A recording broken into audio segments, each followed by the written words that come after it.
संबंध F x बराबर यदि x का मान 0 से 3 के मध्य आता है तो फलन f(x) का क्या मान है एक्स स्क्वायर।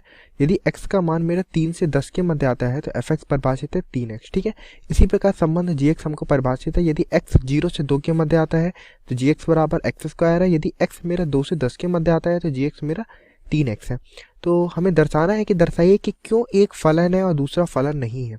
ठीक है, तो अगर मैं यहाँ से देखूँ तो पहले फलन के लिए f(x) के लिए मैं देखता हूँ, देख सकते हैं किसी भी x तथा y जो कि अंतराल 0 से 3, पहले मैं दोनों फलन f(x) के लिए देखता हूँ 0 से 3 के मध्य है। ठीक है, तो यहाँ से अगर मैं देखूँ तो यदि x बराबर y, यदि x और y मेरे बराबर है तो यहाँ से हमको क्या दिखता है कि f(x) और fy भी बराबर होगा। ठीक है, कोई भी x y मैं ले सकता हूँ तो x और y क्या होगा मेरा बराबर होगा।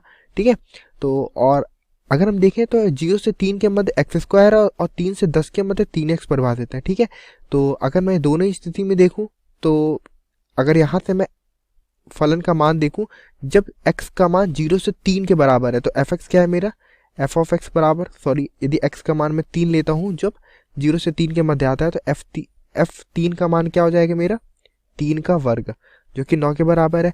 और जब x मेरा 3 से 10 के मध्य बिलोंग करता है तो यहाँ पर भी अगर मैं देखूँ तो f3 का मान क्या होता है 3 गुणे 3।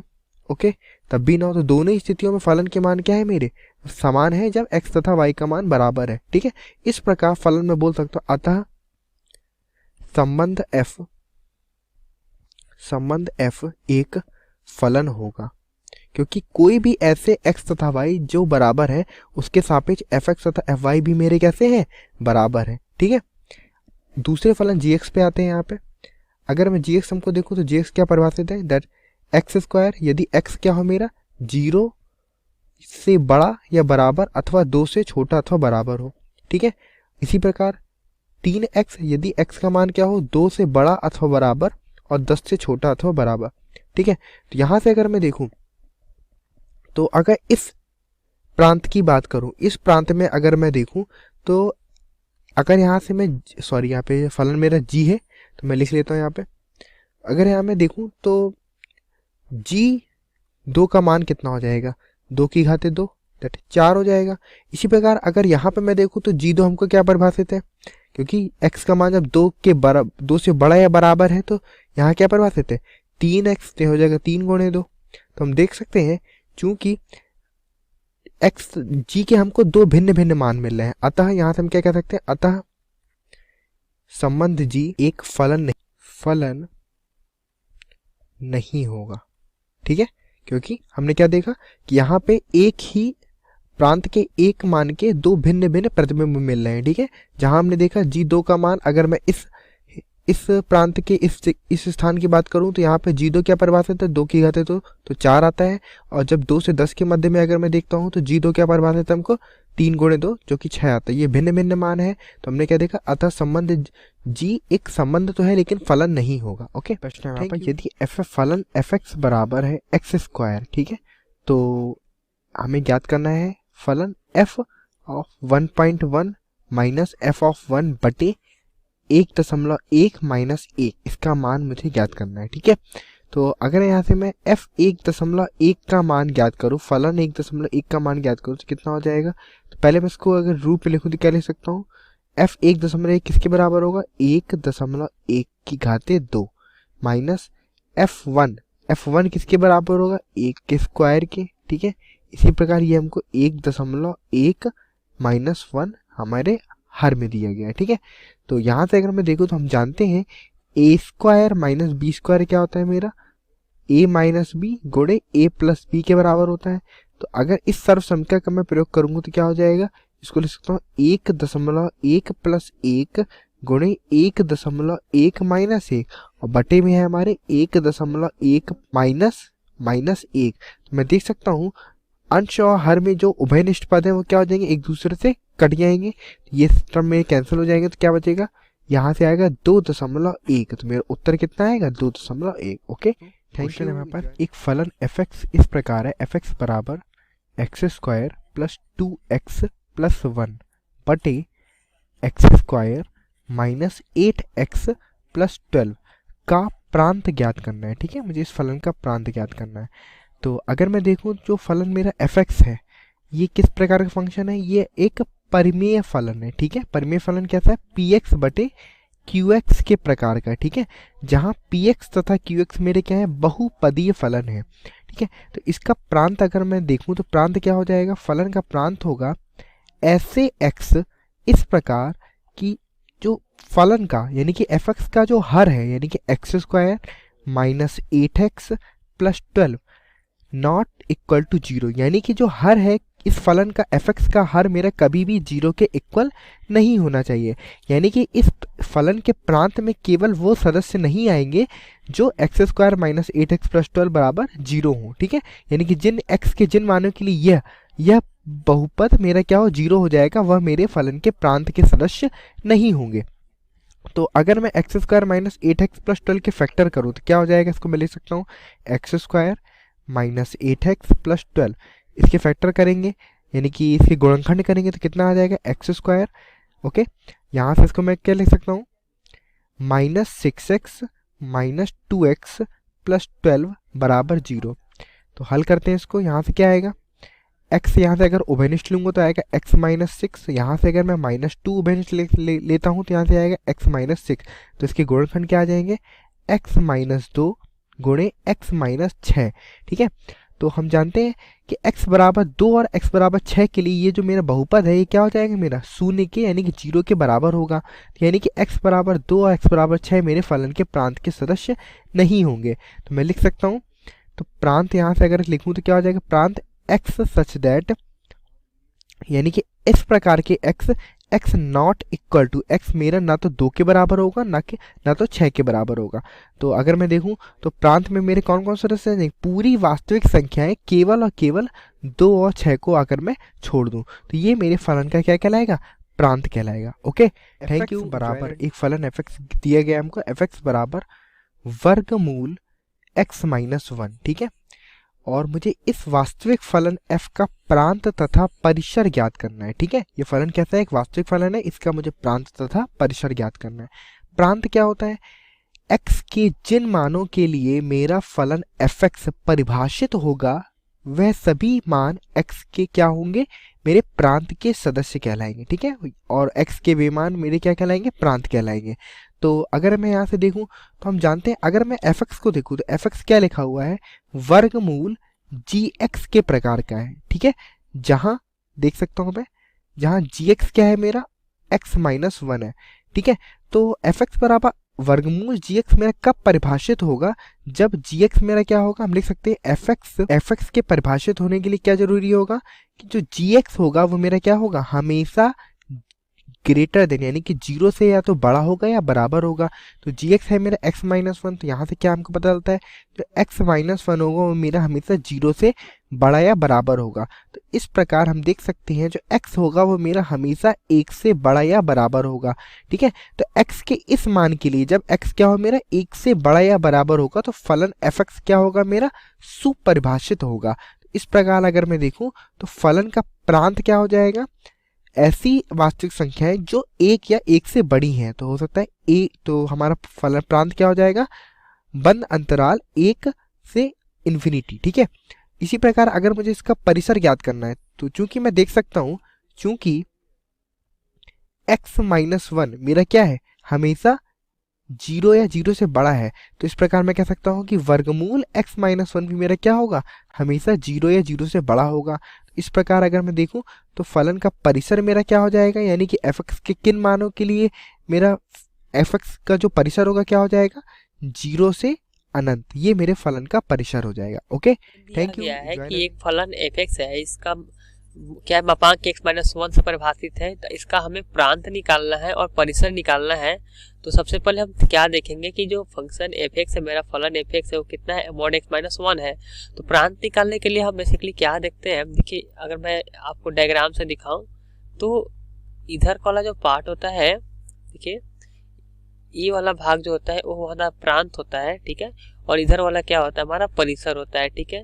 तो प्रांत में जनरली क्या होता है कि आप x का कौन कौन सा मान आप रख सकते हैं, परिसर होता है कि x का मान रखने पे आउटपुट आपको क्या मिलता है, ठीक है। वो होता है हमारा क्या, परिसर होता है। तो सबसे पहले हम देखेंगे कि हम x का कौन कौन सा मान रख सकते हैं। तो देखिए मॉड x मापांक x माइनस 1 जो होता है हमेशा ग्रेटर देन 0 होता है, ग्रेटर देन इक्वल टू क्या होगा, 0 होगा। तो यहाँ पे हमें आज़ादी है कि आप x का कुछ भी मान आप रखेंगे, चाहे आप कितना भी बड़ा माइनस में क्यों ना रख दें। जैसे कि मैं बताऊं, मैंने x का मान अगर -5 भी रखा तो यहाँ पे कितना होगा, मापांक होगा -5 -1 होगा, यानी कि -6 हो जाएगा। और या क्या निकलेगा, 6 हो जाएगा। ये हमेशा क्या होगा, 0 से बड़ा होगा। तो आपके पास आज़ादी है कि आप x का मान कुछ भी रख दीजिए। तो जो प्रांत होगा हमारे पास, ठीक है, प्रांत होगा वो क्या होगा, पूरा का पूरा हमारा वास्तविक संख्या हो जाएगा। ठीक है, यहाँ पे क्या होगा, सारा x जो कि कहाँ से होगा, वास्तविक संख्या से होगा। उसी तरीके से जब मैं परिसर की बात करूँ, इसका परिसर के लिए देखिए, आप x का कुछ भी जब वैल्यू लीजिएगा, कोई भी अगर आप x का मान लेते हैं, वो क्या होगा, वो हमेशा इसमें क्या होगा, धनात्मक ही आएगा। अब x का मान हमेशा क्या आएगा, इसमें धनात्मक आएगा, चाहे जो कोई भी नंबर ले लीजिए। जैसे मैंने -5 रखा तो क्या आया था, 6 आया था। तो इसमें अगर कहीं -5 होगा तो इसका मापांक कहाँ से होगा, यहाँ पे होगा। यदि मैं अगर 12 भी लेता हूँ तो यहाँ से क्या होगा, -11, यानी कि ऐसे कितना होगा, -13 का मापांक हो जाएगा। ये भी क्या होगा, 13 होगा। मतलब -12 का कहाँ जाएगा, हमारे पास 13 पे जाएगा। मतलब इस वाले परिसर में केवल क्या होंगे, धनात्मक संख्या ही होंगे। तो परिसर जो हमारा होगा वो क्या होगा, r धनात्मक हो जाएगा। ठीक है, क्या होगा, r धनात्मक होगा जो परिसर, क्योंकि इसमें सारे के सारे हमारे क्या धनात्मक ही होने वाले होंगे। उम्मीद है आपको समझ में आ गया होगा। f इस प्रकार परिभाषित है कि ऐसे क्रमित युग्म जहाँ क्रमित युग्म में x x स्क्वायर बटे 1 प्लस x स्क्वायर, जहाँ सभी x मेरे वास्तविक संख्याओं के समुच्चय के सदस्य हैं। r से r में परिभाषित एक फलन है, तो फलन f का परिसर ज्ञात कीजिए। ठीक है, तो यहाँ पे अगर मैं देखूँ तो फलन fx हमको क्या दिया गया है, एक फलन है जो कि r से r में परिभाषित है। और फलन fx क्या परिभाषित किया गया है, fx बराबर x स्क्वायर बटे 1 प्लस एक्स स्क्वायर। ठीक है, तो इसका मुझे क्या ज्ञात करना है, फलन का प्रांत ज्ञात करना है। ठीक है, परिसर ज्ञात करना है। ठीक है, परिसर की अगर मैं बात करूं तो यहाँ से अगर मैं देख सकता हूँ, चूंकि सीधे अगर मैं इसको fx को y के बराबर मान लूँ, ठीक है, अगर मैं fx को y मानूं तो y बराबर क्या हो जाएगा, y equal to x square बटे 1 प्लस एक्स स्क्वायर। ठीक है, तो उसको अगर हल करें x के सापेक्ष तो क्या हो जाएगा, y तिरक गुणा करता हूँ तो y plus y x square बराबर एक्स स्क्वायर। ठीक है, तो यहाँ से अगर मैं देखूँ तो क्या आ जाएगा, y बराबर x square minus y x square. ठीक है, तो यहाँ से आ जाएगा y बराबर एक्स स्क्वायर, उभयनिष्ठ लिया तो आ जाएगा 1 माइनस वाई। ठीक है, तो यहाँ से एक्स स्क्वायर कितना आ जाएगा, एक्स स्क्वायर बराबर y बटे 1 माइनस वाई। ठीक है, तो यहाँ से अगर x के मान निकालूँ तो x क्या हो जाएगा, वर्गमूल y बटे 1 माइनस वाई। ठीक है, इस प्रकार अगर मैं देखूं तो y का मान क्या होगा, y मेरा कभी भी 1 के बराबर नहीं हो सकता, अर्थात 1 मेरे फलन के परिसर का सदस्य नहीं होगा। चूंकि और अगर यहाँ से मैं देखूं तो वर्गमूल के अंदर की संख्या हमेशा क्या होती है, धनात्मक होनी चाहिए। तो y बटे 1 माइनस वाई क्या होगा, मेरा हमेशा 0 या 0 से बड़ा होगा। तो यहाँ से अगर मैं इसको परिभाषित करूँ तो लिख सकता हूँ y बटे y माइनस 1 क्या हो जाएगा, मेरा 0 या 0 से छोटा होगा। तो इस स्थिति में अगर मैं मान निकालूं तो यहाँ से अगर मैं देखूं तो y का मान क्या हो जाएगा, अगर मैं नंबर लाइन इसकी मदद लूँ तो यहाँ से क्या हो जाएगा, अगर मैं इसको मानूं ये कोई y इक्वल टू 0 बिंदु है तथा यह y इक्वल टू 1 है, तो 0 से छोटे या बराबर होने के लिए क्या होना पड़ेगा, y का मान या तो 0 होगा या 0 या 1 के मध्य में होगा। ठीक है, और 1 पर परिभाषित नहीं तो 0 तथा 1 के मध्य होगा। ठीक है, इसमें क्या होगा, निगेटिव, यहाँ पे होगा धनात्मक तथा यहाँ होगा धनात्मक। इस प्रकार फलन का जो y होगा, y क्या होगा मेरा हमेशा 0 तथा 1 के मध्य आएगा। तो फलन का परिसर कितना आ जाएगा, यहाँ से परिसर आ गया फलन f का 0 से 1 के मध्य। ठीक है, यही मेरे फलन का परिसर होगा। Thank you. हेलो दोस्तों, हमारे पास सवाल दिया गया है। मान लीजिए कि फलन जो कि r से r पर परिभाषित है, r क्या है, r है हमारा वास्तविक संख्याओं का समुच्चय, है ना। क्रमशः दिए गए हैं fx बराबर x प्लस 1 पहला फलन और दूसरा फलन gx दिया गया है 2x माइनस 3। ठीक है, द्वारा परिभाषित हैं। तो f प्लस जी, f माइनस जी और f बटे जी ज्ञात करना है हमें, है ना। 3 सवाल हैं, हमें इसे ज्ञात करना है। चलिए देखते हैं। तो पहला क्या है, पहले हम दोनों फलन लिख लेते हैं। एफ एक्स एक्स प्लस 1 और जी एक्स दिया है 2x माइनस 3। तो f प्लस जी हमारा जो हो जाएगा वो क्या होगा, x plus 1 plus 2x minus 3। तो ये हमारा आ गया x और 2x 3x और 1 और माइनस 3 माइनस 2। ये हमारा पहला उत्तर है, ठीक है। अब दूसरा सवाल f माइनस जी। तो f माइनस जी के लिए हम क्या करेंगे, f माइनस जी, ये हो जाएगा हमारा f कितना दिया है x प्लस 1 माइनस जी हमारा दिया है 2x माइनस 3। तो ये हमारा आ गया x प्लस 1 माइनस का गुणा अंदर होगा तो माइनस 2x और माइनस माइनस प्लस। तो ये हो गया हमारा x और माइनस 2x माइनस x और 3 और 1 4। ठीक है, ये हमारा दूसरा उत्तर हो गया।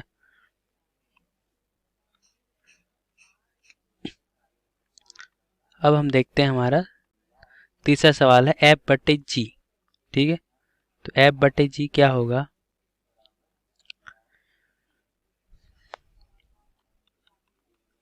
f बटे जी, f का हमारा मान दिया गया है x प्लस 1, है ना, x प्लस 1 और g दिया गया है हमारा 2x माइनस 3। तो ये हो गया हमारा 2x माइनस 3। ये हो गया हमारा f बटे जी। यदि हम इनके प्रांत की बात करें तो चूंकि यह पहले वाले सवाल में यह बहुपद है, एक बहुपद फलन, तो इसका प्रांत क्या होगा, इसका जो प्रांत होगा x सभी वास्तविक संख्याएं होंगी। ठीक है, हमारा जो दूसरा था f माइनस जी, ये भी एक बहुपद है, तो इसका भी जो प्रांत होगा वो वास्तविक समुच्चय संख्या होगी। ठीक है, लेकिन जो हमारा ये तीसरा है इसमें क्या है, अंश और हर, है ना।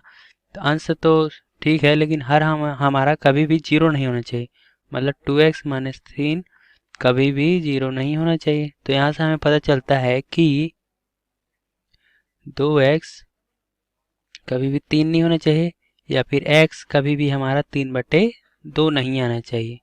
ठीक है, तो हमारा जो x है, x का मान कभी भी 3/2 नहीं आना चाहिए। इसका प्रांत क्या हो जाएगा, इसका प्रांत जो होगा x सभी वास्तविक संख्याओं के लिए सत्य है किंतु 3/2 को छोड़कर। ठीक है, आशा करता हूँ ये आपको समझ आया होगा। f एक संबंध के रूप में परिभाषित है। फलन f जो समुच्चय है क्रमितियुम 1,1, 2,3, 0,-1 तथा -1,-3। ठीक है, जो z से z में परिभाषित है। फलन fx क्या परिभाषित है, ax बराबर b के रूप का है। ठीक है, जहां a और b कोई पूर्णांक है, तो मुझे a और b के मान निर्धारित करने हैं कि a और b के मान क्या होंगे। ठीक है, तो यहाँ से अगर मैं देखूं, हमको दिया क्या गया है कि जो क्रमितियुग्म दर्शा रहा है, क्रमितियुग्म हमको क्या दर्शा रहा है कि यानी कि f1 का मान हमको कितना दिया गया है, 1 दिया गया है। इसी प्रकार f2 का मान देखो तो 3 दिया गया है। इसी प्रकार f0 का मान देखें तो हमें -1 दिया गया है तथा f-1 का मान हमको -3 दिया गया है। ठीक है, क्योंकि जो संबंध होता है वह कैसा समूह होता है, लिख सकते हैं f जो है मेरा समूह है x, fx के प्रकार का, जहां सभी x क्या है, मेरे fx के सदस्य हैं। ठीक है, जहां हम बोल सकते हैं x मेरे प्रांत को बिलोंग करता है। ठीक है, और जो भी fx होंगे वह सह प्रांत के सदस्य होंगे। ठीक है, लिख सकता हूं सह प्रांत। तो इस प्रकार का फलन हमारा होता है। तो यहाँ से अगर मैं देखूं तो फलन fx हमको जो परिभाषित है, fx बराबर दिया गया है ax प्लस b। तो अगर यहाँ पे x की जगह 1 रखता हूँ तो f1 बराबर क्या हो जाएगा, a प्लस b, और f1 का मान हमको दिया गया है 1। तो यहाँ से एक समीकरण आ जाता है एक कि a प्लस b बराबर 1। यह समीकरण 1 मिल गया हमको। इसी प्रकार हमको दिया क्या है f0। ठीक है, f0 हमको क्या परिभाषित है, तो यहाँ से x की जगह 0 रखूंगा तो कितना आ जाएगा यहाँ पे, दैट इज अगर x की जगह 0 रखता हूँ तो हो जाएगा a गुणे 0 प्लस b। ठीक है। इसका f0 का मान हमको -1 दिया गया है, तो यानी कि क्या हो जाएगा, b बराबर कितना आ जाएगा यहाँ से -1। तो b के इस मान को समीकरण 1 में अगर रख दूं तो क्या हो जाएगा, a -1 बराबर 1। तो a बराबर कितना आ जाएगा 2। तो हमसे यही पूछा गया था। तो b बराबर कितना आया -1, a बराबर आया 2। यही हमारा उत्तर होगा। ठीक है, जिसमें हमें कहा है कि R एक संबंध है जिसमें हमारे पास a, b है, जहाँ पे a और b दोनों ही प्राकृत संख्याओं के समुच्चय में संख्याएं हैं और a बराबर है b के वर्ग के। ठीक है, इस तरह परिभाषित है हमारा यह संबंध R n से n में। और क्या दिया गया है हमें कि हमें यह बताना है कि क्या निम्नलिखित कथन सत्य है। तो पहला कथन कहता है कि a, R में होगा सभी a के लिए जो कि प्राकृत संख्याओं के समुच्चय में से कोई संख्या है। दूसरा कथन है कि a, b R में है, इसका तात्पर्य है कि b, a भी R संबंध में होगा। और तीसरा कथन है कि यदि a, b R में है, b, c R में है, तो इसका तात्पर्य है कि a, c भी R में है। तो प्रत्येक दशा में अपने उत्तर का औचित्य भी बताइए। ठीक है, तो हम पहले हिस्से से शुरू करते हैं। यहाँ पे दोस्तों आपका संबंध क्या है, संबंध हमें दिया गया है a, b R में होगा जब कि a और b प्राकृत संख्याएं हों और a बराबर हो b का वर्ग के। ठीक है, तो यहाँ पे पहले हिस्से में हम देखें तो a, हम देखते हैं कि R में है या नहीं। तो दोस्तों यदि हम a को मान ले 1, ठीक है, a जो कि प्राकृत संख्याओं के समुच्चय में से एक संख्या है, तो उसे मैंने पहले मान लिया 1।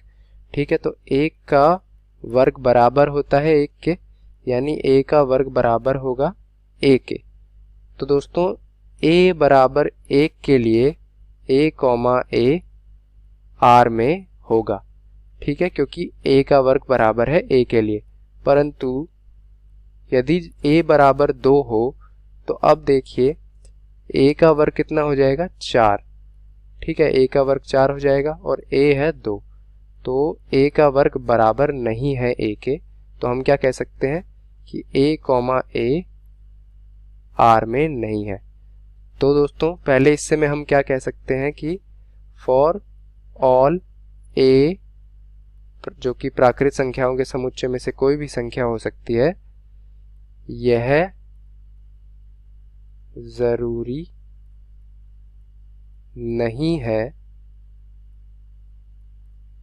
कि a, a R में होगा।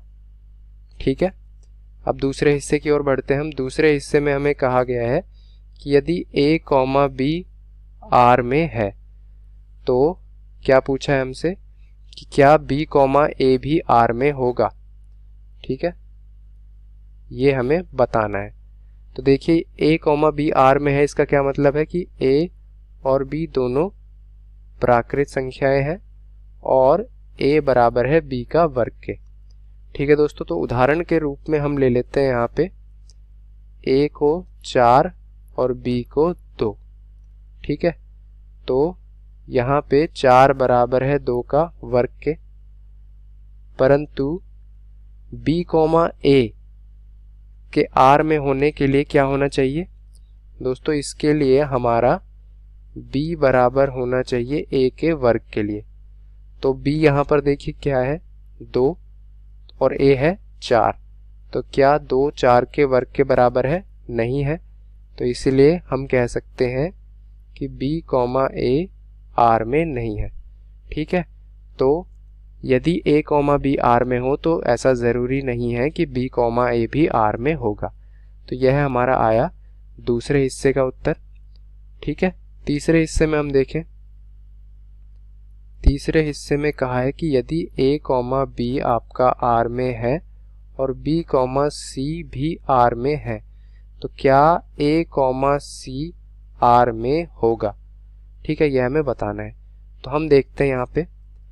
तो दोस्तों यदि a, b R में है तो यानी a बराबर है b का वर्ग के, b, c R में है तो b बराबर है c का वर्ग के। ठीक है, तो यहाँ से हम क्या ले उदाहरण, यहाँ पे दोस्तों हम मान लेते हैं कि आपका ए है 16, बी है 4 और सी है 2। ठीक है, तो 16 बराबर है यानी ए बराबर है बी का वर्ग के 4 का वर्ग के। ठीक है, यह पहला हिस्सा ठीक बैठ रहा है इसमें। और आगे बी यानी 4 बराबर है सी का वर्ग के यानी 2 का वर्ग के। ठीक है, तो यह भी ठीक है। अब देखते हैं इस क्या हमारा ए कॉमा सी आर में होगा। ए कॉमा सी आर में होने के लिए ए बराबर आना चाहिए सी का वर्ग के। तो ए कितना है आपका 16 और सी कितना है 2। तो 16 दोस्तों 2 के वर्ग के बराबर नहीं है।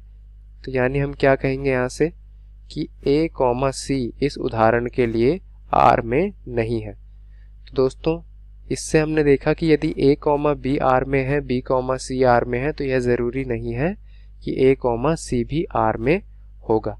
तो इस तरह हमने तीनों हिस्सों में बताया दोस्तों कि जो भी हमें कथन दिए गए हैं यहाँ पे कि वह ज़रूरी नहीं है कि सभी संख्याओं के लिए सत्य होंगे। ठीक है, इस तरह हमने तीनों हिस्से हल किए। एफ धन्यवाद। बराबर A B comma A plus B, जहाँ A B belongs to Z द्वारा परिभाषित जेड क्रॉस जेड का एक उपसमुच्चय है। तो क्या एफ जेड से जेड में एक फलन है? अपने औचित्य उत्तर का औचित्य भी स्पष्ट मतलाइए। यानी कि हमें एक फलन दिया हुआ है एफ बराबर ए कोमा बी से ए प्लस बी में परिभाषित है। तो ये हमारा फलन है और इसमें क्या है, ए और बी है पूर्णांक संख्या यानी कि जेड है। और ही दिया हुआ कि जेड क्रॉस जेड का एक उपसमुच्चय है। तो क्या एफ जेड से जेड में एक फलन है? तो ये हमारा क्या है, हमें फलन का प्रांत दिया हुआ है। फलन का प्रांत हो गया जेड यानी कि 0, 1, 2 से लेकर अनंत तक। उसी प्रकार इसका सह प्रांत क्या है, फलन का सह प्रांत भी हमें दिया हुआ है, वो भी जेड है। तो ये हमारा फलन का सह प्रांत है 0, 1, 2, 3 से। और हमारा फलन कैसे परिभाषित है, ए बी से लेकर ए प्लस बी में परिभाषित है। यानी कि फलन के ए बी का मान यानी ए बी का मान बराबर हो जाएगा ए प्लस बी के। तो हमें दिखाने क्या ये एक फलन है या नहीं है। तो इन दोनों में संबंध देखते हैं। जब ए बराबर 0 हो तो माना, जब ए बराबर 0 और बी बराबर 0 हो तो यहाँ से फलन क्या मिल जाएगा, एफ ऑफ 0 बराबर हो गया ए प्लस बी यानी कि 0 प्लस 0 बराबर हो गया 0 के। यानी कि 0 पर फलन का मान क्या आ गया, 0 के बराबर हो गया। अब देखते जब ए बराबर हो 1 और बी बराबर हो 0 के, तो यहाँ से हमें फलन का मान क्या मिलेगा, एफ ऑफ 1 गुणा बी यानी कि 1 गुणा 0, तो ये 0 हो जाएगा। बराबर किसके हो जाएगा, ए प्लस बी। ए प्लस बी का मान क्या हो जाएगा, यहाँ से ए बराबर हमारे पास 1 है और बी बराबर हो गया 0। तो यहाँ से क्या मिल जाएगा, एफ ऑफ 0 बराबर हो गया 1 के बराबर। तो यहाँ से हमें क्या मिल जाएगा कि एफ ऑफ 0 का मान किसके बराबर है, 1 के बराबर है। और हमारे फलन की परिभाषा क्या होती है, फलन की परिभाषा होती है कि प्रांत के प्रत्येक अवयव का, प्रांत के प्रत्येक अवयव का सहप्रांत में क्या होना चाहिए, अद्वितीय प्रतिबिंब होना चाहिए। सहप्रांत में केवल एक प्रतिबिंब हो, केवल एक प्रतिबिंब हो तो ही वह क्या होता है, संबंध फलन कहलाता है। तो हम क्या बोल सकते हैं कि जो संबंध प्रांत से सहप्रांत में है वो क्या है, एक फलन नहीं है। इसलिए जो संबंध आर है, संबंध आर ए कोमा बी से ए प्लस बी में परिभाषित है, वो एक फलन नहीं है। क्योंकि एफ ऑफ 0 के मान क्या है, एफ ऑफ 0 के लिए जो इसके सहप्रांत में 2 प्रतिबिंब आ रहे हैं, इसका कोई अद्वितीय प्रतिबिंब नहीं है, इसलिए ये जो संबंध है वो फलन नहीं है। धन्यवाद। ए है जिसके सदस्य हैं 9, 10, 11, 12 तथा 13, ठीक है, तथा एक फलन f जो समुच्चय a से n की ओर परिभाषित है इस प्रकार कि जो fn है, fn बराबर n का महत्तम अभाज्य गुणक, ठीक है। जो fn क्या परिभाषित है, n का महत्तम अभाज्य गुणक, ठीक है। तो मुझे f का क्या फाइंड करना है, f का मुझे परिसर ज्ञात करना है, ठीक है। तो आइए देखते हैं कैसे हल करें। तो सबसे पहले मैं अगर देखूं तो ए सदस्य समुच्चय ए के सदस्य जो है मेरे 9, 10, 11, 12 तथा 13 है। तो अगर मैं f यहाँ से अगर फलन से अगर फलन ज्ञात करूँ तो फलन को परिभाषित करूँ तो क्या हो जाएगा, यहाँ पे अगर मैं देखूँ तो परिसर क्या हो जाएगा, मेरा परिसर जो होगा, परिसर बराबर सभी एफ एन का समुच्चय, जहाँ n क्या होगा, सभी n मेरे क्या होंगे, समुच्चय ए के सदस्य होंगे। तो अगर यहाँ से मैं परिसर ज्ञात करूँ तो क्या हो जाएगा, तो परिसर में कौन कौन से सदस्य आएंगे, यहाँ पे हो जाएगा एफ ऑफ यहाँ F9, ठीक है। इसी प्रकार इसको क्या लिख सकते हैं, F10, ठीक है, f ऑफ 11 आ जाएगा, सिमिलरली f ऑफ 12 आएगा और f ऑफ 13 आ जाएगा। ठीक है, ये मेरे परिसर के सदस्य हो जाएंगे।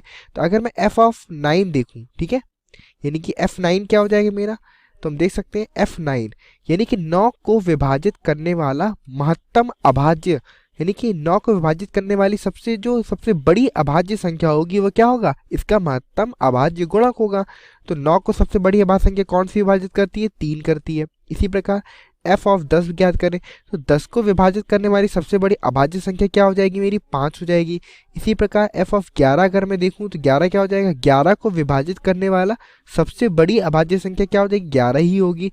इसी प्रकार f12 क्या हो जाएगा मेरा, 12 को विभाजित करने वाली सबसे बड़ी अभाज्य संख्या, तो क्या हो जाएगी यहाँ से देखिए तो 3 आएगी। इसी प्रकार f13 क्या हो जाएगा, 13 को विभाजित करने वाली सबसे बड़ी अभाज्य संख्या, तो f13 क्या हो जाएगा मेरा, 13 के बराबर होगी, क्योंकि 13 मेरी एक खुद ही अभाज्य संख्या है। इस प्रकार तो अगर मैं देखूं तो परिसर में कौन कौन से सदस्य आ गए, परिसर में सदस्य आएंगे 3, 5, 11। ओके, क्योंकि एक बार हम 3 ले चुके हैं तो दोबारा हमें 3 की आवश्यकता नहीं है। 3, 5, 11 तथा 13 ये मेरे परिसर के सदस्य आएंगे। Okay, thank you, enjoy learning.